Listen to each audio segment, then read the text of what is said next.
పిల్లల స్కూల్ గురించి ఈసారి కొంచెం అంత ఎక్కువగానే ఆలోచించాల్సి వస్తుందండి. ఎందుకంటే లాస్ట్ ఇయర్ బాపట్లలో ఉండొచ్చాం కాబట్టి సగం వరకు పిల్లలొచ్చేసి బాపట్లలోనే చదివారనమాట. ఈసారొచ్చేసి ఇక గుంటూరు షిఫ్ట్ అయిన తర్వాత ఎక్కడెయ్యాలి ఏంటి అని చెప్పేసి చాలా ఎక్కువగానే ఆలోచించాము.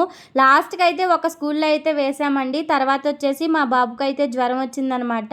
అందుకని చెప్పేసి ఇక స్కూల్ అయితే ఆఫ్ చేయిచ్చాము.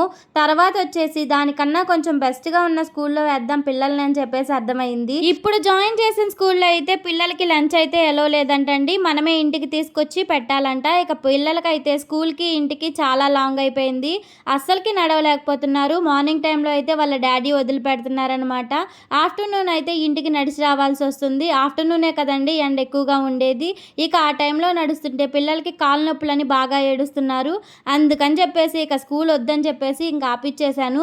ఈసారైతే క్యారేజ్ ఇచ్చే స్కూల్‌లోనే జాయిన్ చేయాలి. లేకపోతే నేనైనా వెళ్ళి పెట్టే స్కూల్‌లో అయితే జాయిన్ చేయాలని చెప్పేసి డిసైడ్ అయ్యాను. మేమేంటంటే ఫస్ట్ కనుక్కోకుండానే జాయిన్ చేసేసామండి. స్కూల్‌లో వచ్చేసి లంచ్ ఎలో ఉందా లేదా అని. ఇక ప్రతి స్కూల్‌లో కూడా లంచ్ ఎలో ఉంటుంది కదా అనుకున్నాము. ఈ స్కూల్‌లో అయితే లేదనమాట. అందుకని చెప్పేసి ఇక తర్వాత ఫీజంతా కట్టి బుక్స్ తీసుకున్న తర్వాత మాకైతే ఇక లంచ్ బాక్స్ తెస్తామన్న తర్వాత చెప్పారు. మీరే ఇంటికి తీసుకెళ్ళి పెట్టి తీసుకురావాలి మేడం అని చెప్పేసి చాలా షాక్ అయిపోయానండి. ప్రతి స్కూల్‌లో ఎలో ఉంటుంది కదా మీకెందుకు లేదంటే వాళ్ళ స్కూల్‌లో ఏంటంటే ఎల్‌కేజీ వరకు ఎలో లేదంట. సో, సరే కదా అని చెప్పేసి ఇక నేనే ఇంటికి తీసుకొచ్చి పెట్టడం అయితే స్టార్ట్ చేశాను.